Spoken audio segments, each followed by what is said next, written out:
Hey guys, this is SBRE. In today's video, we're going to do a recap of the 2022 horror thriller movie, Texas Chainsaw Massacre. We're going to follow a group of influencers as they travel down to Texas in an attempt to sell a ghost town, but their new beginning soon turns into a bloodbath when an old serial killer rises again. When the killer is on the loose with a chainsaw, how will they escape it? Now just sit back, relax, and enjoy. The movie starts with a girl named Lilia watching a replaying segment of the famous unsolved Texas chainsaw murder of 1973, where 5 teens were kidnapped and only one victim named Sally Hardesty survived. She's at a gas station picking up snacks. As she's about to pay, she sees a chainsaw-shaped corkscrew and picks it up for her sister. She curiously asks the cashier about the survivor and learns that she had gone to become a sheriff. Their conversation is interrupted by Mel, who had come to fetch Lilia. Mel and Lilia were accompanied by 2 other people, Mel's friend Dante and his fiancée Ruth. Dante informs Mel that the investor's bus has taken a wrong turn, but they were back on track. Suddenly, a truck drives into the gas station blasting metal music. A guy climbed out to fill his tank, but he was carrying a gun with him. Mel was immediately annoyed by this and passed some comments catching the guy's attention. Leela gets scared and drags her sister into the car. In the car, Leela is scrolling through her phone when she sees posts about school shootings. She unconsciously covers a bullet wound on her shoulder, and it turns out she was a victim of a school shooting where all her friends died and only she survived. Now she's accompanying her sister to an old abandoned town named Harlow. Mel and Dante have been promoting the town to their online followers in hopes of rebuilding it and starting fresh. As they reach the town, there's not a single person in sight. They immediately start discussing ideas for their restaurant, food truck, and art gallery. Mel was trying to convince Leela to move in with her, but she was reluctant to leave her old life behind. They were arguing when she suddenly saw the man from before. She storms over in anger, ready to tell him off, but as it turns out, the man was their contractor, Richter. Richter doesn't seem to be bothered by their unfriendly attitude, only asking to be paid on time.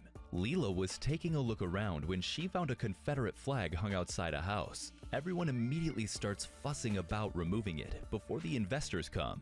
Ruth goes to call Richter while Mel and Dante enter the house. Dante tries to reach the flag through the windows and fails. Mel stays downstairs and looks at some pictures. The building was previously an orphanage that was abandoned. Or so they thought, because they found an old woman still living there. She was very old and was dragging an oxygen cylinder. Mel tries to explain to her that she would have to leave because the bank has taken over the property, but she kept insisting that it was all a misunderstanding and that she had resolved the matter with the bank. While Mel was trying to be understanding, Dante was very annoyed with her. She kept insisting that the house was in her name, but when asked for a deed, she refused to show them the paper. Dante's patience snapped, and he left to call the sheriff. The old woman was now breathing heavily, trying to get Mel to understand. Suddenly, a man appeared at the top of the stairs. The woman immediately assures him that she's fine and asks him to go to his room. He was the last orphan boy she was taking care of.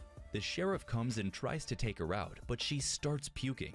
Her son rushes down the stairs and carries her to the sheriff's car. The investors had also arrived, so Ruth volunteered to accompany the woman to the hospital and keep them updated. Mel is very disturbed after what happened, and it doesn't help that Leela keeps insisting she shouldn't move here because that was a bad omen. She tells her off, but immediately regrets it after.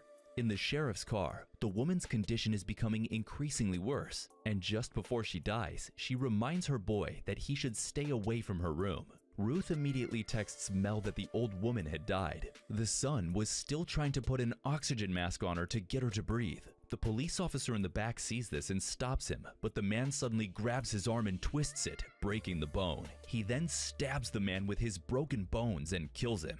Due to the struggle, the gun in the cop's hand accidentally fired a shot, piercing the sheriff's neck. He immediately loses control of his car, and it drives off the road, crashing into an abandoned vehicle. Back in Harlow, Mel was happily closing a deal, but her mood soured when she saw Leela going to Richter's garage. Leela and Richter talk about guns. She ends up sharing her school shooting experience with Richter, and also opens up about her trauma and survivor's guilt. After the auction, Mel goes to grab her phone. When she sees Ruth's message, she immediately starts feeling uneasy and decides to leave with Leela. She goes to fetch Leela, showing her disapproval for Richter. She then informs Leela of the old lady's death.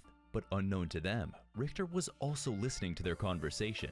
The next scene shows Ruth waking up looking disheveled before she quickly realizes the situation. She peeks behind her and sees the son carving his mother's face out. She calls for help via the radio, constantly repeating, "He's wearing her face." She's startled when the sheriff starts making noise again. Ruth pretends to be dead as though Leatherface bashes the sheriff's head with an oxygen tank. When she doesn't hear the killer anymore, she tries to escape, but unfortunately he appears right behind her and manages to drive a knife through her stomach, killing her. Back in the town, Dante gives Mel his car keys, but Richter takes them from her. He also takes the keys from the bus. He tells them to show him the old lady's house deed if they want the key back. Dante confidently goes to retrieve it, but is shocked to find that it's missing. Mel is worried that it was their fault the old woman died, so for her peace of mind, they go search the old woman's house. The next scene shows the gas station, where the cashier is panicked after hearing the radio broadcast. He calls Sally Hardesty, who immediately leaves her house when she hears that the murderer has shown himself again. Entering the old lady's house, Mel goes to check upstairs. After searching for a while, she finds the deed locked in a box. She immediately feels guilty and starts crying. Dante is searching downstairs when he hears some noises from the kitchen. There was no one there, but in a reflection, he saw Leatherface standing right behind him. He tries to escape but is caught immediately. His face is cut in half and he bleeds out on the floor. Hearing the noises, Mel goes to check but immediately runs to hide when she sees the killer leaning over Dante's body. She hides in the closet and the killer stops just outside the door. As the door opens, she gives up all her hope. But fortunately, the killer just pulls out one of the old lady's dresses and goes to sit in front of the makeup counter. She watches in horror as the killer starts applying makeup on the old lady's face he was wearing. It had started to rain outside. Everyone had returned to the bus. Mel can only hide under the bed and wait for a chance. She tries her best to be quiet as the Leatherface breaks the wall behind her. He was searching for something. To everyone's surprise, Dante wasn't dead yet. In fact, he gets up and starts walking towards the bus. Richter calls for him and gets angry when he doesn't answer, but then he sees the condition of Dante's face and realizes that something was very wrong. Dante dies like that, and Richter tells the bank lady to lock the bus door and stay inside. He then grabs his gun and goes to check the old woman's house. The banging had finally stopped. The killer had finally found what he was looking for. It was a chainsaw. They both sense someone outside the room, while the killer hides behind the door to attack. Mel fears for the person's life. She sees that it's Richter and warns him about the killer using a mirror. They immediately start fighting, and at first, it looked like Richter had the upper hand, but when he slammed the killer into the window, the killer got his chance and somehow managed to jab a piece of glass into Richter's neck. He lays on the floor in front of Mel, bleeding out. He reached into his pocket and pulled out his keys he took from her. Just then, the killer came back with a hammer and smashed in his head.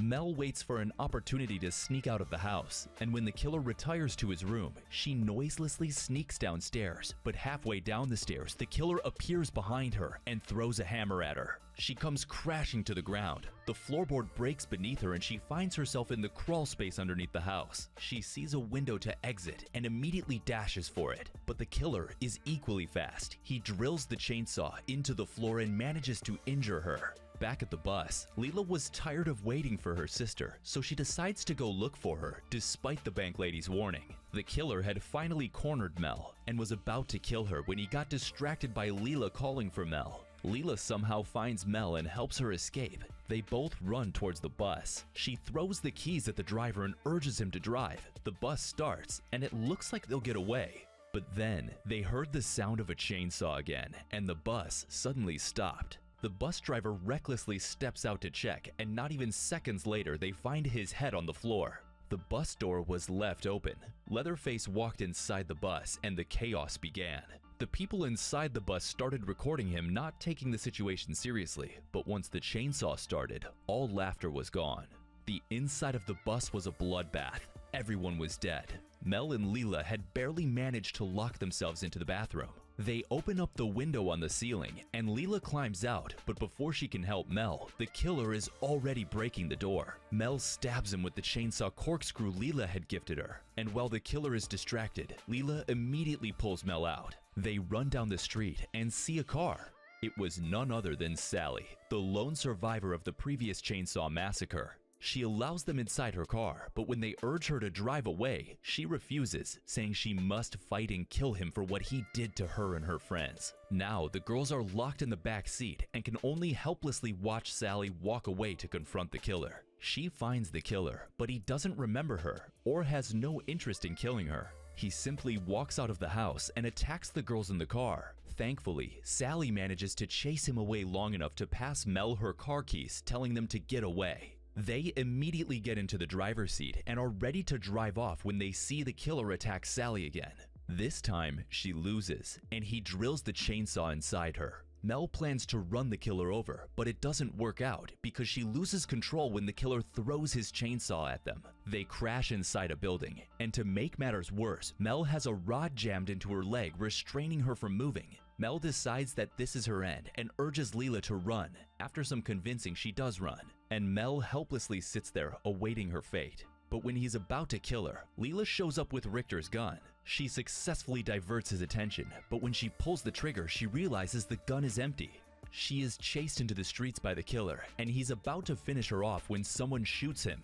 It was Sally. She was weak, but still alive. The killer escapes into a building, and Sally hands Leela her gun to finish her job.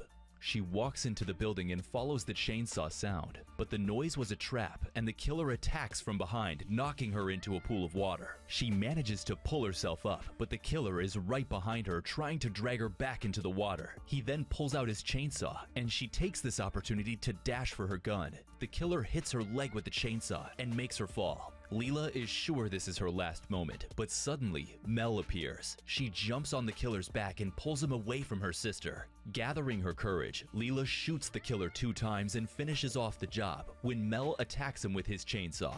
The killer falls back into the pool of water and disappears. The last scene shows Mel and Leela sitting in the car. Mel puts the car on cruise control and relaxes. She's happy to hear that Leela is willing to move in with her, but her happiness doesn't last long as a hand breaks through the window and drags her out. Leela watches in horror as the killer cuts off Mel's head with the chainsaw. She can only helplessly scream as her car drives further away from the scene. That was it for today, guys. We hope you enjoyed this video. Subscribe to SBRE Recaps for more content like this. Feel free to hit the like button to help us out and leave a comment on which movie you'd like us to review next. Until next time.